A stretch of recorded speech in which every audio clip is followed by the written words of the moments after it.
प्रधानमंत्री नरेंद्र मोदी के लक्षद्वीप दौरे की वायरल तस्वीरें तो आपने भी देखी होगी।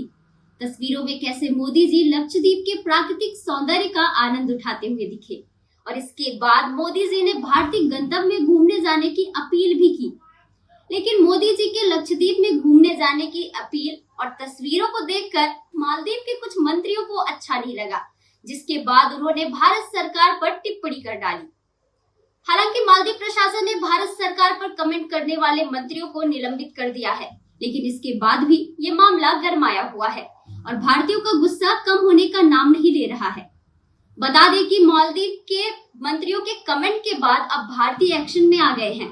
अब सवाल ये है कि मंत्रियों की गलती का खामियाजा कहीं पूरे मालदीव को ही न भुगतना पड़ जाए, क्योंकि हर साल भारी संख्या में भारतीय मालदीव में वेकेशन मनाने जाते हैं, क्योंकि मालदीव पर्यटन के लिए ही जाना जाता है। इसलिए मालदीव के टूरिज्म सेक्टर का जीडीपी के लिए बड़ा योगदान है। लेकिन इन बयानों के बाद से भारतीयों की नाराजगी बढ़ती हुई नजर आ रही है और ट्रिप कैंसिल कराने वाली संख्या तेजी से बढ़ रही है। और इस समय देश में बायकॉट मालदीव का ट्रेंड सुर्खियों में है, जिसके बाद हजारों होटल की बुकिंग कैंसिल हुई है और कई फ्लाइट भी कैंसिल कर दिए गए हैं। वहीं बता दें कि मोदी जी की वायरल तस्वीरों ने लोगों का ध्यान लक्षद्वीप की ओर भी खींचा है और लोग लक्षद्वीप में क्या क्या है, यहाँ क्या क्या किया जा सकता है, ये सब जानने के लिए उत्सुक नजर आ रहे हैं। लेकिन लोगों का लक्षद्वीप की ओर रुझान और मालदीव को बॉयकॉट करना मालदीव के लिए भारी नुकसान है। अब देखना यह है कि बॉयकॉट मालदीव का ट्रेंड कब तक चलेगा और इसके क्या परिणाम होंगे। तो ये बाद की बात है। फिलहाल के लिए इतना ही। ऐसे ही खबरों के लिए बने रहे दंगल टुडे पर।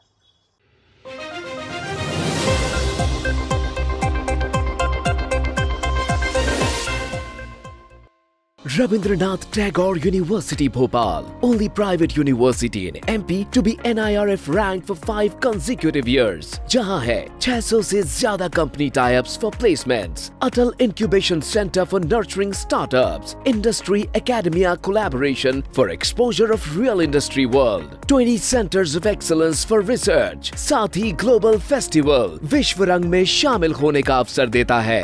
Rabindranath Tagore University, unlocking potential.